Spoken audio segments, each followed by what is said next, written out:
Right now at 6, a wildfire grows near Portland's main source of water. We are monitoring the water very closely. So if the flames get too close, what's the backup plan? Plus, classes canceled in Camas. What do we want? Fair contract! We want it now! Why teachers there spent the first day of school on the picket lines, and which districts may be next. Then, downtown double stabbing with one suspect and 2 allegedly unprovoked attacks. We're becoming ugly instead of being a beautiful city. And a cramped cul-de-sac. We can't get emergency vehicles, school buses, even garbage trucks. Why Southeast Portland neighbors say a new camp is a public safety concern.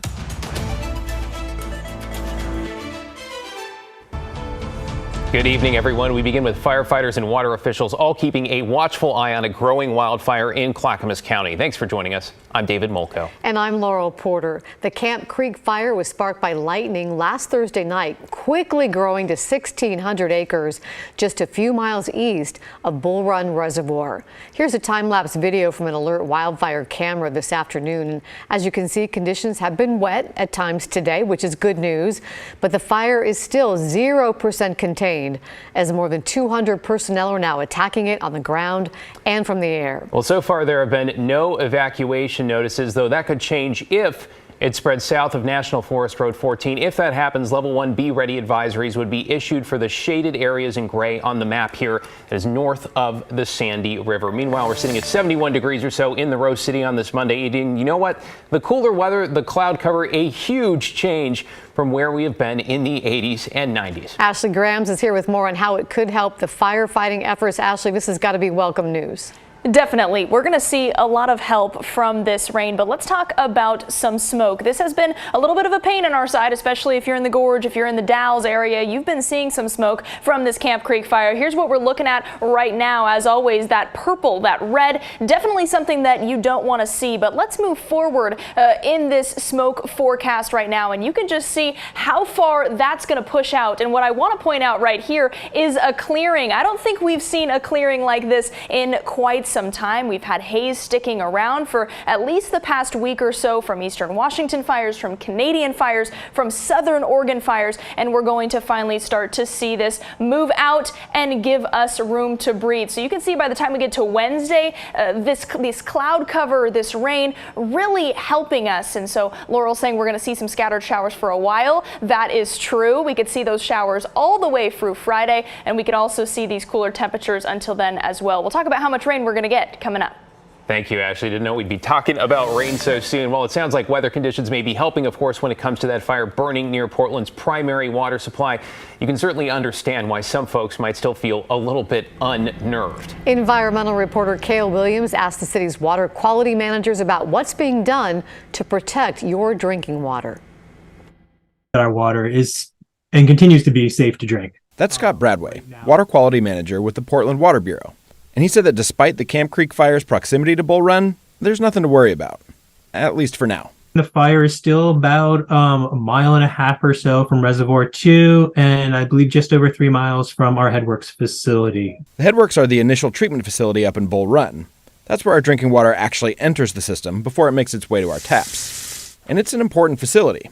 So much so that the Water Bureau still has someone working up there, despite the fire burning nearby. But if it were to go out of commission, the Bureau has a backup plan too. So here in Portland, we're fortunate. We've got 2 high-quality sources of drinking water. You have Bull Run, as we've been talking about, and then we have our Columbia South Shore well field. The Columbia South Shore well field is, you guessed it, a field of wells on the south shore of the Columbia River. And the Water Bureau is already using it. They began drawing water up from the wells last week because of our long, hot, dry summer, which left the reservoirs in Bull Run low for this time of year. The 25 wells in the well field can deliver up to 95 million gallons of water per day. And while that may sound like a lot, Portland's peak summer demand for water is actually 125 million gallons per day. We cannot meet all of our system demands in the summertime with our groundwater capacity. And that is one of our concerns now with this fire, is that if we were to have to evacuate the Bull Run treatment facility, we would need to turn off the Bull Run because it would be untreated water. Bradway said in that scenario, which is still unlikely, They can request some other water districts seek water from alternative sources or ask customers to cut back on water use. Those are things we're preparing for. We're not there yet. We're not asking anybody to reduce their water use now or anything, but those are things we're prepared to do. And Kayla's here now. We have some questions for you. It sounds like that treatment facility could be kind of a weak spot in the system. Is there an alternative if that goes offline? Well, there is an alternative water source, and that's the well field that we talked about in the piece. But the Water Bureau is also working on building an alternative treatment facility that would be out in eastern Multnomah County, but that probably wouldn't be online until 2027 at the earliest. Okay, a long way to go there. Any chance the fire itself could contaminate the water supply, though? Now, what they tell me is that the most likely scenario is that we would wait until the winter rains come, and then those could potentially wash some of the ash and the exposed soil down into the reservoir, where again, they could turn to the well field if they needed to. Okay. All right, thank you, Cale. My pleasure. Thanks. Let's get to your headlines now, starting with a number of wildfires burning in Lane County, including those sparked last week by a lightning storm. Hikers and campers in the Mink Basin area west of Cascade Lakes Highway have been ordered to leave because of the Pete's Lake fire. That is 300 acres. Meanwhile, south of Mackenzie Bridge, the Horse Creek fire has sparked some level 3 evacuations. It's burning across Highway 26 from the much larger Lookout fire. That one has grown to 22,000 acres and is just 17% contained. A silver lining in all of this, new progress report on the Bedrock fire that is near Fall Creek Lake is being held at 31,000 acres and is now 71% contained. Teachers in the Camas School District went on strike today for the first time in the district's history. Classes were canceled on what would have been the first day of school as 450 teachers hit the picket line. Let's take you outside now live to Camas, where the protests are ongoing. You see a lot of folks there right in front of district headquarters, while the school board is meeting inside. The Camas Education Association and the district met last night trying to reach a bargain at the bargaining table. They couldn't do it, could not reach a deal. The teachers are asking for close to a 9% cost of living increase, more funding for music, PE classes, and for libraries, and lower class sizes. They say this strike will last until a contract is agreed upon. But we think that what's most important is getting kids back in the classroom in a way that they're having an equal access to resources, with teachers who are getting paid what they should be paid. The district says the latest proposal to the union was their best, last and final. Writing on their website, quote, "Our district's bargaining team is disappointed that CEA is regressing." Speaking of strikes, we are watching developments this evening in two other Southwest Washington school districts, Evergreen and Battleground. Both are at the bargaining table working on negotiating new contracts. If there is no agreement, Evergreen and Battleground teachers say they will strike starting Wednesday, which is supposed to be the first day of class. Westbound Interstate 84 through the Gorge is back open this evening after it was closed for several hours to allow crews to pull 2 semi-trucks out of the Columbia River. It's quite a sight. Take a look at this time-lapse footage of the first truck being pulled out. This happened near Biggs Junction, that's east of the Dalles.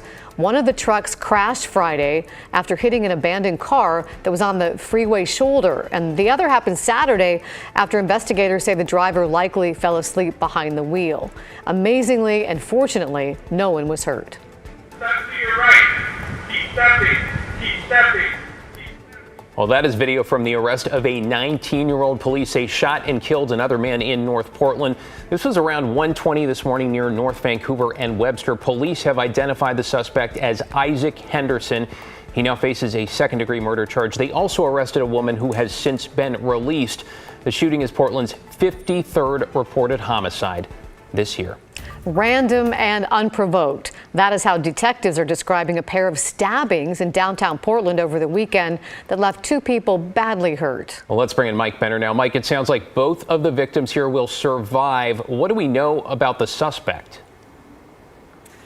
Yeah, David, not a whole lot other than he is in custody and he'll be identified when he's officially charged with a crime. In the meantime, we can tell you that the first stabbing happened around 10:30 Saturday night at Pioneer Courthouse Square.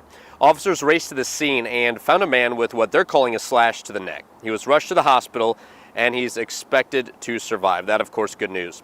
Less than a half hour later, this time at Southwest 10th and Morrison, a second stabbing. The victim was a man and he was stabbed in the chest. He too is expected to survive. Officers, of course, fanned out across the city looking for the suspect. They eventually found him near Southwest 14th and Alder. and took him into custody after a short chase. People we spoke with downtown are unfortunately not surprised by the violence. Listen. I moved here about 2018, and I got 2 years of a beautiful city, and now you don't go out after dark, and watch your back during the day. It's more than just a shame. It's very tragic. You know, I mean, people are getting hurt, people are getting shot, people are getting killed. Over what? Authorities believe there was critical evidence left behind between the areas of Southwest 10th and Alder and Southwest 18th and Burnside. If you picked up anything out of the ordinary in that area, urged to contact police. You're also urged to contact police if you have any information about what happened Saturday night, and that is because they believe that this suspect was behind other attacks that went unreported. Back to you.